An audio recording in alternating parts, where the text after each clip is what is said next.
I'm your host Neil Langridge, and my guest this episode is Rois Ni Thuama, Head of Cyber Governance at Red Sift. DORA is coming, and it's changing the cybersecurity game for financial organisations.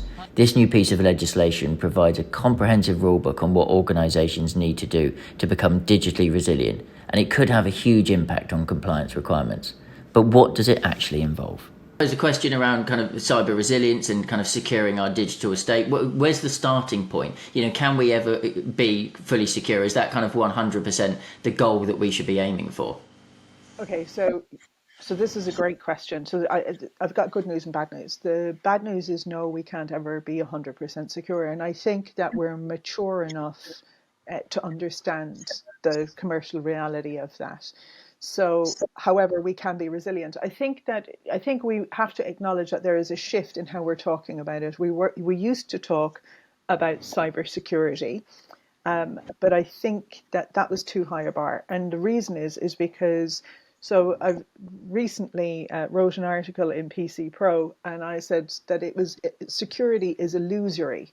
And the reason I was saying it's illusory is because in cybersecurity, we understand that, look, you can't ever be secure 100%, that there's always potential for problems and attacks and novel attacks that you can't know about. The issue arises when you need to deal with investors or other stakeholders, and then they say, are you cyber secure? Do you have cybersecurity? And then you say, yes, we do have cybersecurity. We spent, let's just say, 11 million. Whatever, we spend 10 million, 11 million on it. And so then the investors who are unsophisticated and not technical walk away going, oh, great, we're cyber secure, meaning that you're kind of bomb proof in a way, because they're construing the word to accord with its natural meaning. In the same way that if you were bungee jumping and they say you're secure and then you jump, you don't expect there to be a problem, right? Yep. And so we needed to have this shift away so that when we talked about what the position of each firm was, that we were giving a more accurate, more honest, and more reasonable assessment to these other stakeholders. So can we be secure? No. Can we be resilient?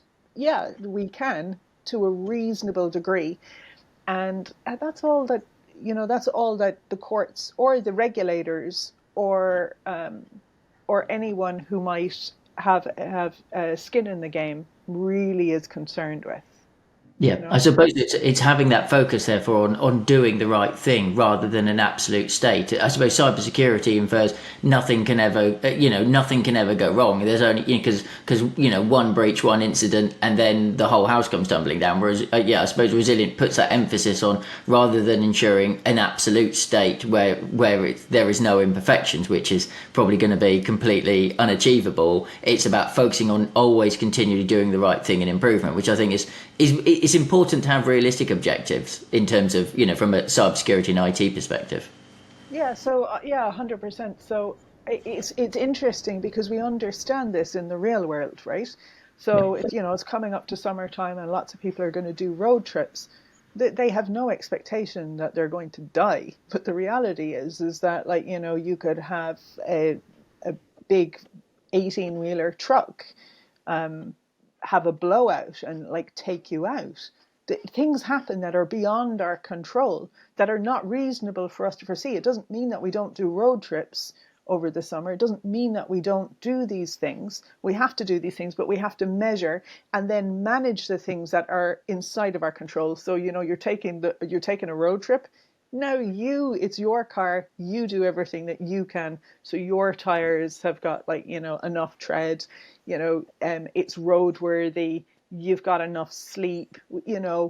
All of those things are inside of the control. And I think that's what resilience really speaks to, because resilience is born in the preparation phase, right? Resilience isn't something that happens once you get attacked. It is the tire kicking, checking under the hood, making sure that things are essentially roadworthy.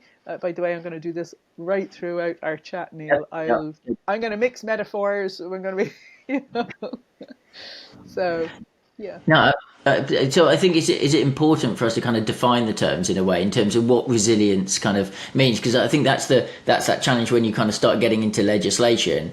I suppose in kind of obligations for IT teams and organisations back to kind of stakeholders and shareholders, as you mentioned, in terms of is there a kind of a definition of resilience we kind of need to agree on in terms of those foundations of cybersecurity policy that an organisation tries to implement. Okay, so the answer to that is yes and no, Yeah. right? Yeah. I know this is painful. It's painful to speak to lawyers. So, look, the answer is yes and no, and here's the reason: because there's no one size fits all. So, Orville and Wilbur's bike shop, for example, isn't going to have sensitive data. It's probably, it's not going to have um, maybe a lot of traffic. It's not going to have, there's loads of things that's not going to have. But then if you look at like Acme Bank, on the other hand, then that's a whole different story. The thing about legislation, look, I say this a lot: the courts don't expect you to see around corners, they expect you to read the writing on the wall. Okay. Yeah. And so you don't have to worry about every single potential novel threat, which is something that we used to do.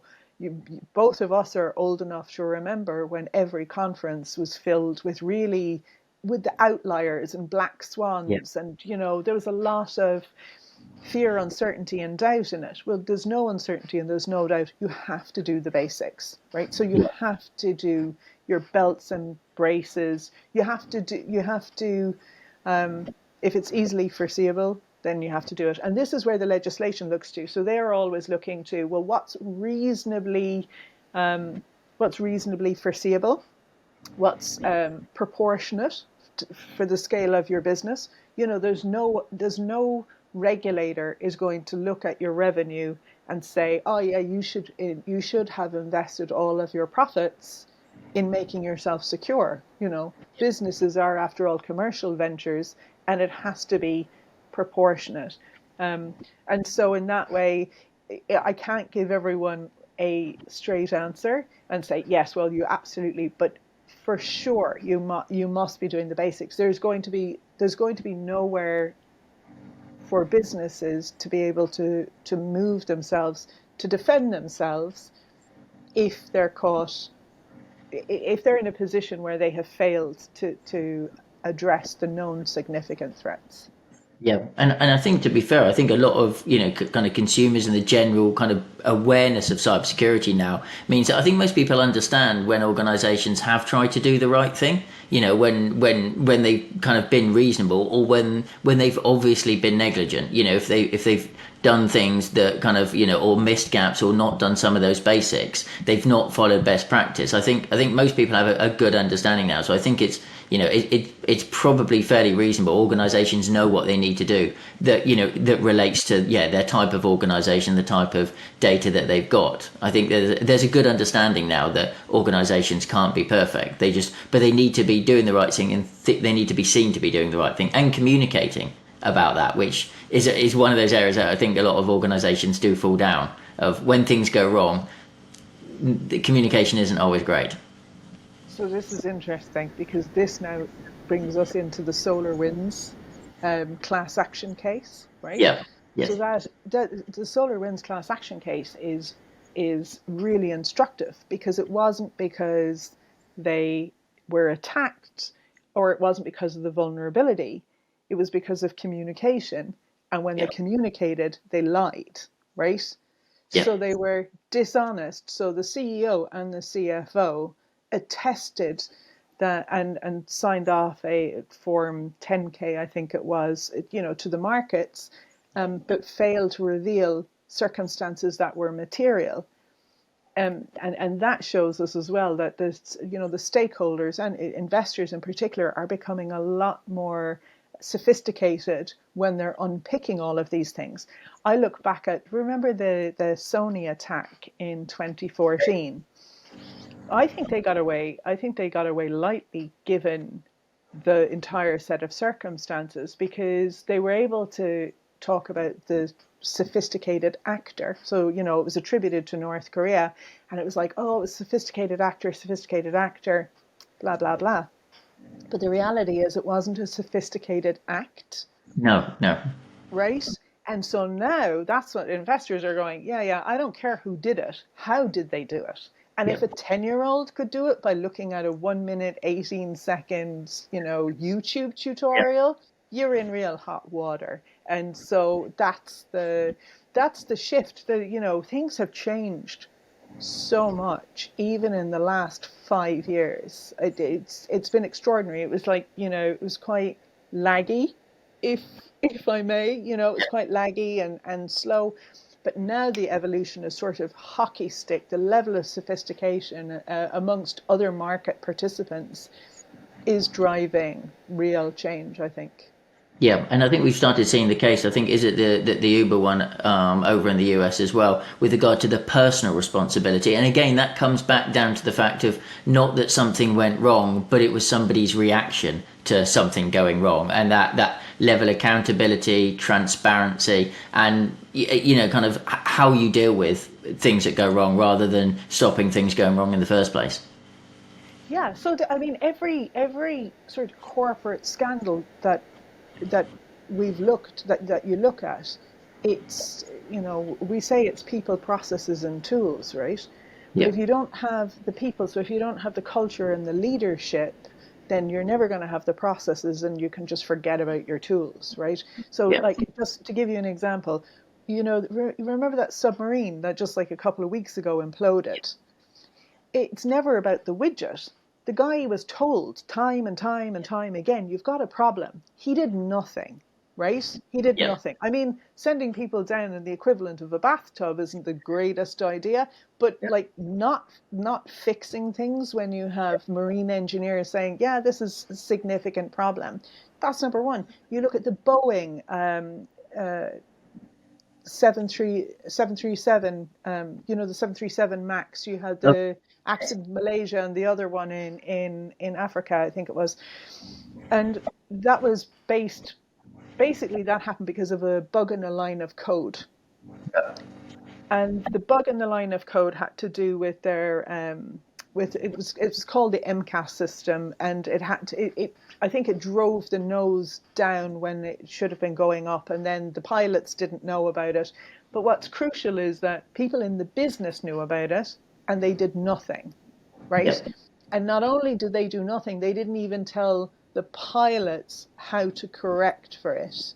Right. So this is all, you know, if a truly sophisticated nation state actor using a sophisticated act penetrates your firm, and, you know, and does whatever damage, you're going to end up with sympathy. But more importantly, the regulator isn't going to you're not going to end up with a huge fine, because it wasn't foreseeable and it wasn't avoidable and it wouldn't be proportionate and all of the good stuff.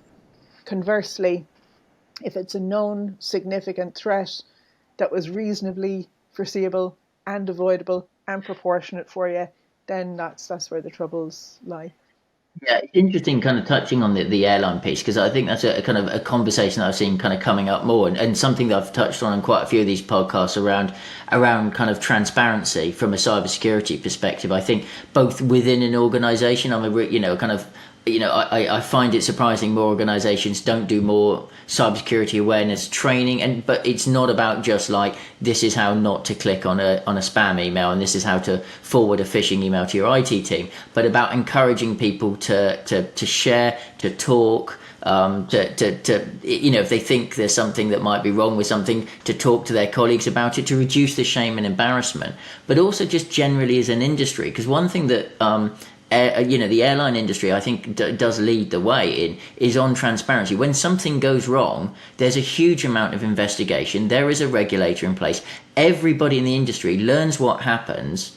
They learn what went wrong, and they kind of, that means that best practice and those lessons can be learnt by everybody, because there is that transparency around regulation. When something goes wrong, we all hear about it and read about it. When something goes wrong in cyber, everybody just kind of, you know, kind of locks down, and does anybody actually learn anything other than don't do what those guys did? But what did they do? I don't really know, but just don't do it. But and is that a bit of a change that we need? That we need to be able to share bad practice, and we need to share when stuff goes wrong a little bit better, so we can all collectively learn.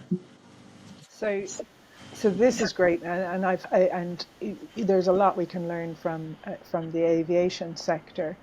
It seems to me that there is a knowledge gap from on the lawyer side, right?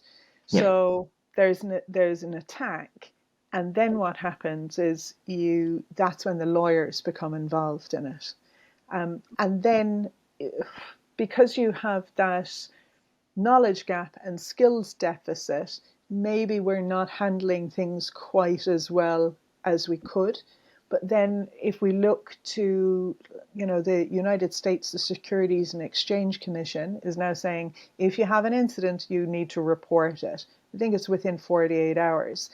And yeah, then in Europe, they have the Digital Operational Resilience Act, which is coming in, which will require you to report it on the day, or to report it if it's within. So if your business hours are 9 to 5 and it happens at 3:05, then you can kick it to the next day, and then you have until about lunchtime. You've got 4 hours the next day. I suspect everyone is going to say that they discovered it at about 3:05, yeah. because There's a lot of right. those.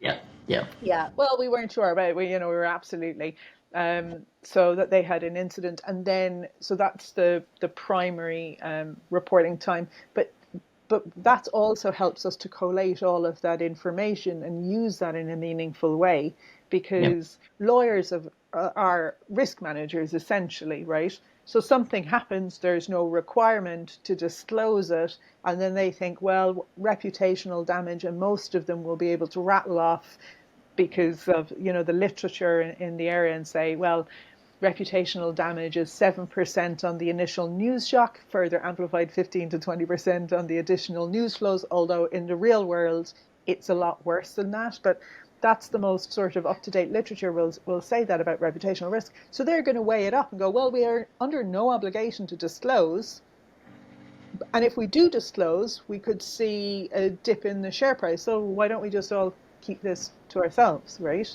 Do you know? So I think it's part of the natural evolution as we move towards a sort of a more sophisticated understanding of what we're dealing with. yeah. So if we obviously we talked a bit about legislation, you kind of mentioned DORA there. So obviously that's new, that's kind of coming up. You want, but I think there's a kind of there's, as with all these things, there's still a lot to learn about it. Can you kind of give a little bit of background as to kind of what this legislation is about, and what they're looking to achieve with it, and what the implications are for businesses in the UK particularly? Yeah. So okay. So well, DORA it's EU first of all, and it will apply to member states, but it will also apply to any financial entity that's operating. If you're selling to, if you're, well, let me start that again. If you Financial entities is defined really widely. If you create, transfer, hold, invest money, then you're definitely falling within the scope of it. And it's written so wide that even crypto asset providers and are included, as Right. are ICT third party suppliers. So yeah, right. So this is quite interesting. The reason for the Digital Operational Resilience Act is because after the financial crisis, well, there was a couple of things we learned with the financial crisis. One was the interconnectedness of those entities. One dropped and then they started to fall Yeah. like dominoes because they were interconnected, and the contagion effect. And we know that we really acutely understand the contagion effect, not just from the financial crisis, but also from COVID, right? We've all lived through a Yeah. biological contagion. We understand it. So in order for us to have like a more robust financial sector, to make sure that everybody is doing their bit, so what's happening, Neil, in my view, is you've got a lot of businesses are doing more than their fair share, right? So for example, you know, there's a lot of money is being spent on like, you know, protecting you from inbound emails, right? Well, and those businesses are also protecting their outbound emails, making sure that people can rely on it, that they know that it's authentic and that the content is good, all of that good stuff. But the thing is if everybody looked after their outbound email, then we would be in much safer territory. And so what the Digital Operational Resilience Act is saying, everybody has to reach a reasonable standard. And if I'm to put it into a tweet, it says, you know, you must address reasonably identifiable circumstances, right? So stop worrying about all of those black swan events. Don't worry about the Stuxnet unless you're enriching uranium. Okay. Yep. In which case you have bigger problems. You know? 100%. Okay. So yeah, so that's why we have it. Also, you know, member states had tried to address these problems, but it was messy and confusing. And so what this does is it's like one ring to bind them. It's like, look to this document, and if you look to this document, then you'll have complied with everything. So initially it'll make it simpler and then therefore less expensive to comply. As you say, there's quite a broad definition. So I think it's, you know, kind of often kind of kind of requirements in the past. I mean, things like kind of PCI are very specific. But I think is this a good example of where organisations kind of, you know, kind of, you might not be technically or consider yourself to be a financial services firm in terms of a bank, but actually, if you're handling this sort of data, this sort of information, you're handling money, then actually you need to you need to have a better handle on your responsibility beyond just your organisation itself. Yeah, so I see real value in the broader application of DORA. So imagine if you're a business and you fall outside of the scope of DORA. What DORA does is it says like look to international standards. So NIST, for example, you know, if you're driving NIST and you're conforming with that, well, then you're in really good shape, which anyway is, you know, risk management 101. But if you're a business and you don't fall within it, can you imagine if there is an incident then, and you're able to say, not only have we conformed with NIST, but we look to DORA to make sure our business complied with that. And in that way, what you're able to do then to the regulators is you're able to say, look, we've, you know, identified reasonably identifiable circumstances. We've addressed reasonably identifiable circumstances. We've protected, we've, you know, prevented, and we've run through the whole thing. Our board and our management have been educated and they understand the importance of ICT risk throughout the business. They've taken full responsibility for it. And then we're able to get the tools that we need. So that we've got the people. You have to educate the board, and you also have to train up your people. So that's your people element. Then you have to have the processes, the proper processes. Well, look to international standards, and then you make sure you have the right tools. And if you do that for whatever size of a business, and something happens, the regulator is going to be kind to you.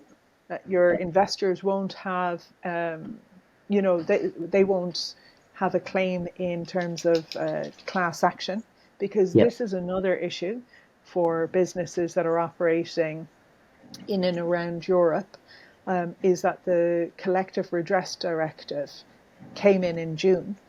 And what that means is that, you know, the way in the United States we're all familiar with like big class Yeah. actions.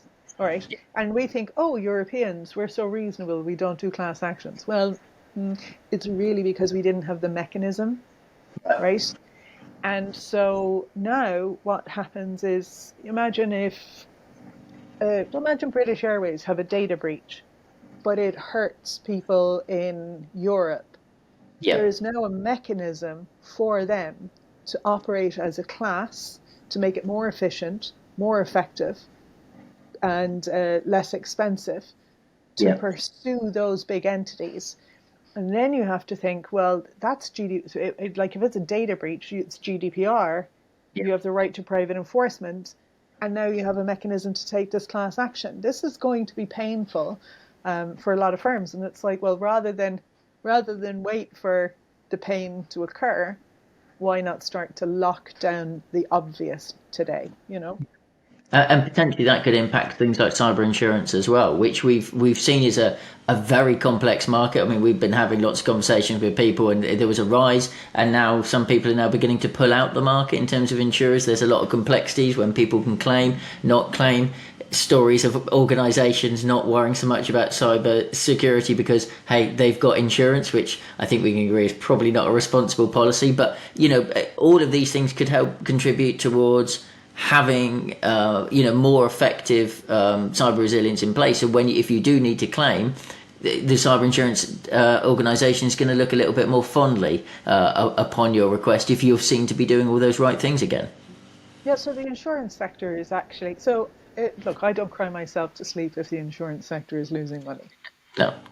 However, I don't see them as the bad guys in this situation. I think that they didn't fully grasp how easy certain things were. So then they ended up paying out, right? So like paying out for ransomware when you needed backups, and you needed the backups not to be on the same servers, or that was amateur hour, Neil. And that they relied on. So the insured is under a duty to make sure that they take reasonable care. It's in the Insurance Act, somewhere between sections 1 and 5. I'm going to have to look it up because I keep saying somewhere between sections 1 and 5, right? It might be 4. But, so the insured must take reasonable steps in the same way that you wouldn't, if you leave your keys in your car, you then, you've failed to take reasonable care.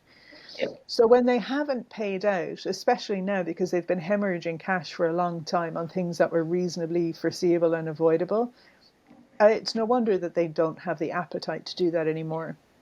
But I see the insurance sector really driving best practice because they know the things that they've seen, on a conversational carousel. Oh, what is it? Oh, it's this. Oh, this again, and it's the same stuff day in, day out. So I think we're going to see the insurance sector require a minimum standard from their businesses to make sure that that they're protecting their own business as well and their own stakeholders from unnecessary payouts. So the interesting thing is that if you're an insured and you fail to take reasonable care, you not only have paid out your premium, the insurance company gets to keep your premium and not pay you, right? Yep. That's the position that businesses are in. So I don't know why they would risk it, Fix before you buy insurance, and insurance is great, but before you buy insurance, make sure you're investing in the right tools to fix all of the basic stuff, all of the known stuff. Yeah. And is this where this kind of, stuff like the legislation can have an impact, kind of DORA as an example, beyond just financial services, because it's going to have it's going to help establish best practice for a lot of companies, and then the kind of the ripple effect, if you like, is everyone's going, well, they're doing that like that, and it's not necessarily directly to relate. It's not like PCI there's like very specific about credit card. This is just around best practice and cyber hygiene and all these things, and therefore that effect will then impact more organizations in terms of doing the right thing, and then looking at other frameworks, looking at things like NIST, maybe looking at things like kind of cyber essentials, because I was looking at some of the numbers around that, and I think the coming from the government was saying just over 27,000 at the moment organisations have cyber essentials, but there's there's another 50% of organisations that have more than 50 people, and there's over 5 million, over 5 million organisations with less than 50. So I think in terms of the number of organisations that have cyber essentials, which is pretty straightforward, it's still a drop in the ocean. So there's still huge opportunities for a lot of organisations to just still do the basics in terms of kind of frameworks and best practice. Yeah, so in a way, I see legislation as it's indicative of a market failure. The market has failed to look after itself. The problem is too big, and people need to be driven to do the right thing. So legislation is inevitable when you're talking about only 27,000 businesses have done cyber essentials. But Yeah. listen, you know, the British government in 2018 issued the minimum cybersecurity standards for every government department, but that also meant suppliers to the British government. And Yeah. it's not a long document, Neil. It's depressingly a very, very small document, 7 pages. You know, there's the stuff that needs to be done in it. And I was before the Joint Committee on the National Security Strategy, and they're looking at the resilience framework, and they have 2 dates, 2025 and 2030. And I was like, well, that's too soon, and it's not soon enough, right? Because Yeah. if we look to 2025, that's a year and a half away. Okay, let's see what we can achieve in 18 months. In order for us to see what we might reasonably achieve in 18 months, let's look back at what we've achieved over the last 5 years, right? Yeah. So then it's like, okay, 2018, you have this mandate. You must, without exception, do these things, right? And it's okay, so there's 371 unique domains in the British government, and it was something like only 40% of them had conformed Yeah. with, you know, with one of the elements. Now maybe they had all of the other elements, but it wasn't like, you know, you can achieve minimum standards by doing 80% of this document. You had to do Yeah. 100%. And I Yeah. took one thing and I looked at that, and that's pretty dismal. So 2025 is too soon, and then 2030 is way too late, because look, there's a war raging in Europe, and it isn't hyperbole to say that the security of our nation's assets, which includes all of the businesses that are within it, is a concern for our entire country, right? It's not just a company level, but companies don't tend to survive these large scale attacks. Yeah. Then that impacts the community, and when it impacts the community, then it's like, you know, it's a country level. And look, you know, we're dealing with so many things. We're dealing with Brexit, inflation, things that are outside of our control, energy prices.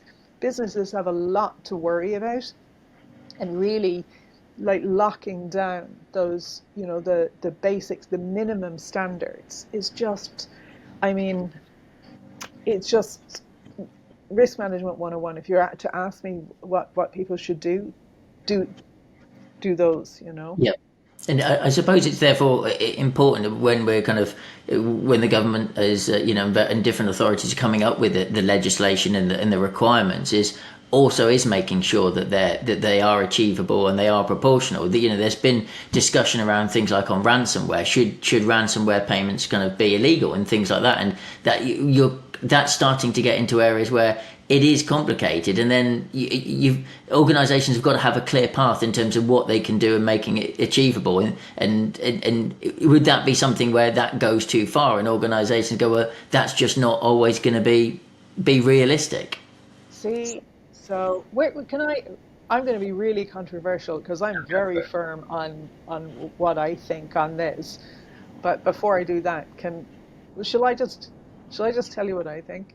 Yeah, But I'd go. I'm so keen to hear what you think. So my position is I would like to take the first person that paid the ransom by the thumbs and hang them from hooks, Yeah, because they made the market.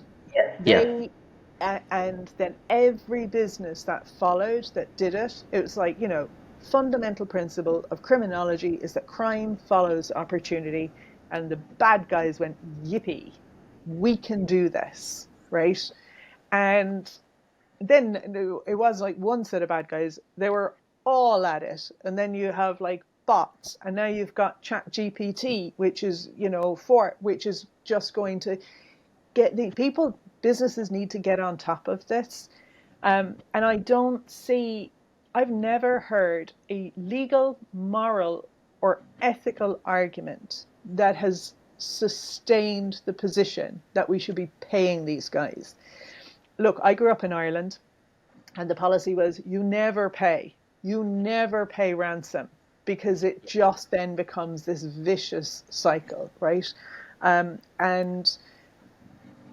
that would be my position, is every business's position should be, we are not going to pay these guys. So what can we do to make sure you can't be held to ransom for your data if you've got copies of your data, right? And by Yeah. the way, if it's not encrypted at rest, what are you not doing right? You Yeah. know? Yep.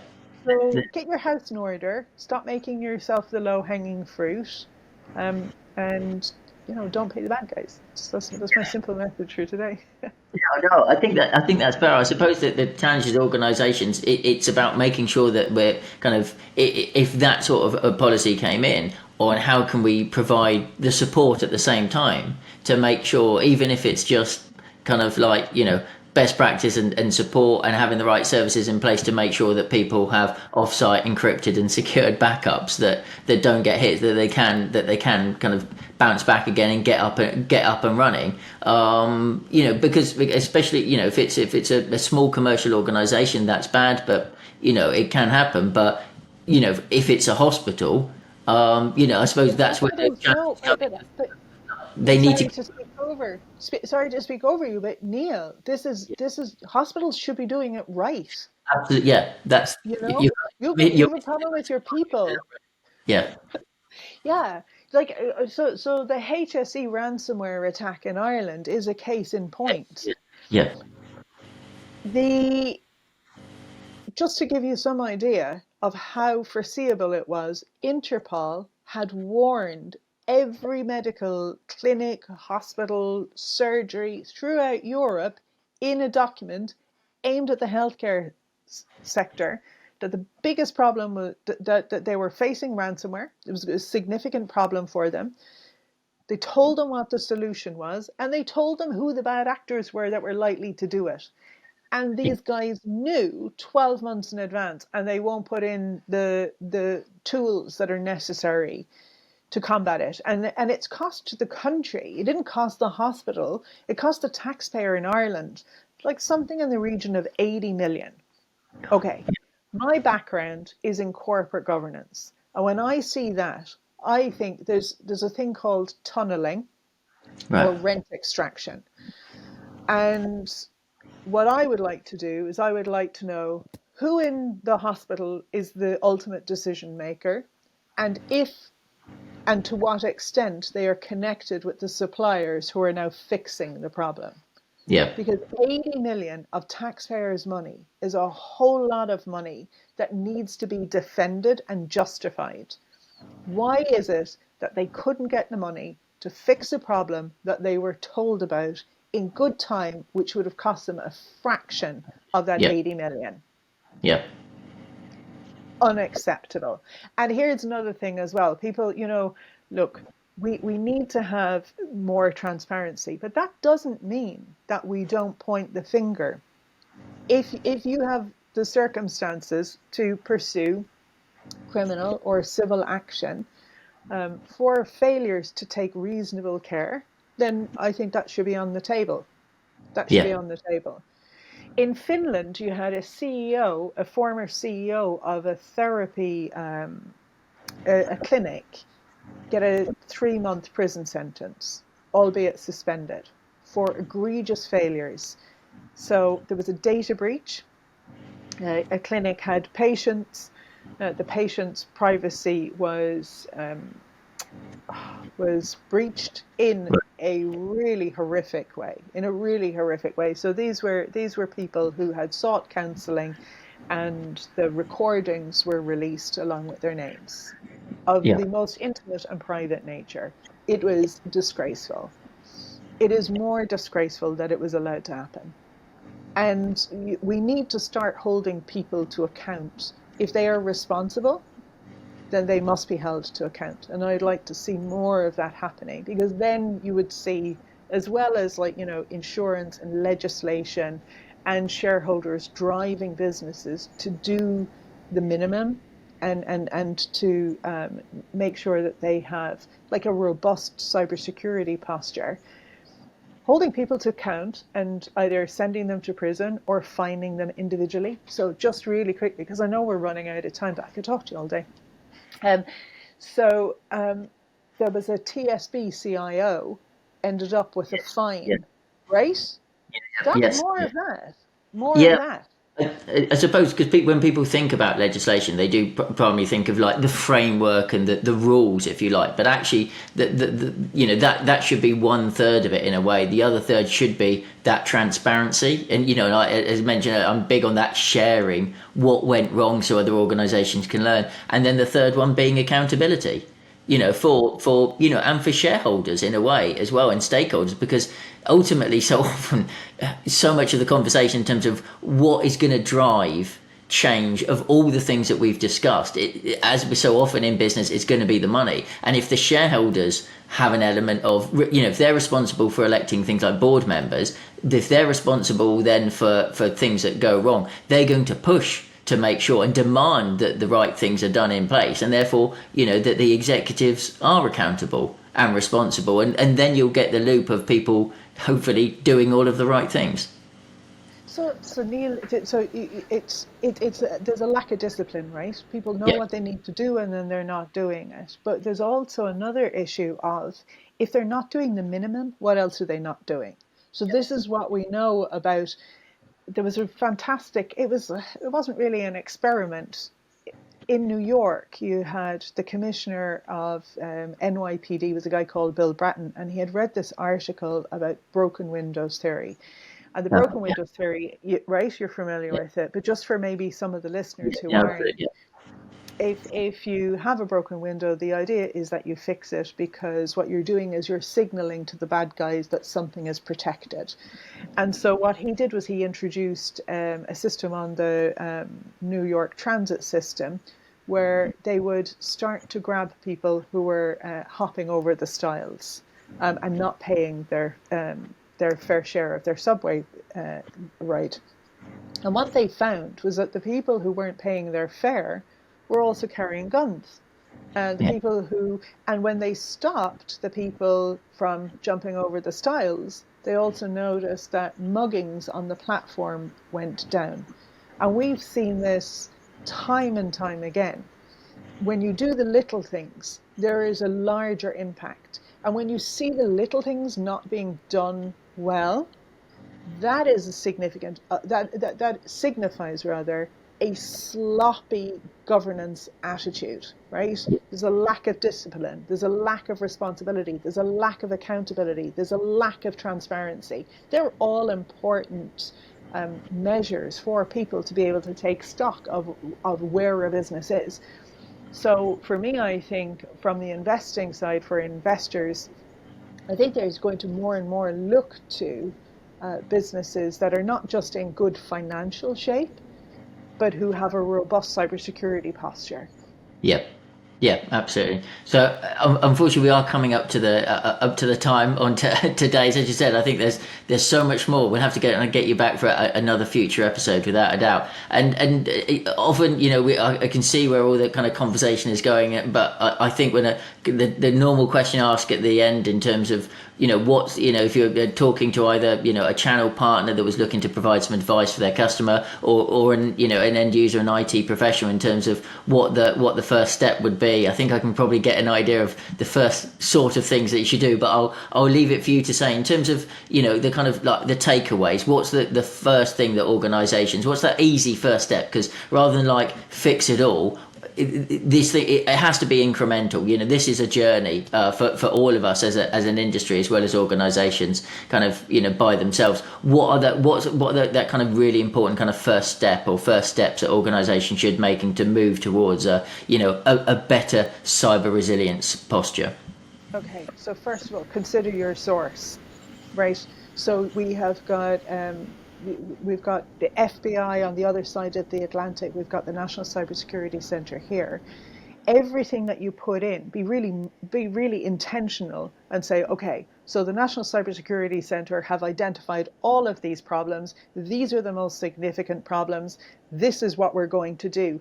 And even if you get to like the top three and you've done that, and something happens at four, what it means is you can then speak to the regulator and say, listen, we had a roadmap to fix all of these things. We started at the top, we worked our way down. And by the way, you can save yourself a lot of time, because what the FBI is seeing, they publish the IC3 report every year, is precisely what the National Cybersecurity Center is seeing. And that aligns with NIST, by the way, because these guys are, NIST have got a really good handle on it, and then they're driving all of this guidance. So yeah, so one, consider your source. And look, I say this, I work with a cybersecurity company, and it's first class, and I'll say all lovely things about it. But at the end of the day, we're a business. Look to trusted independent experts. Yep. Businesses should do that. Consider your source. Look to those trusted independent experts. See what they're saying. Fix the problems as they, line them up. And then once you've got all of those done, then you can start to maybe look for like more colorful things. But don't look to colorful things and leave basics undone. It will be the rock you'll perish on.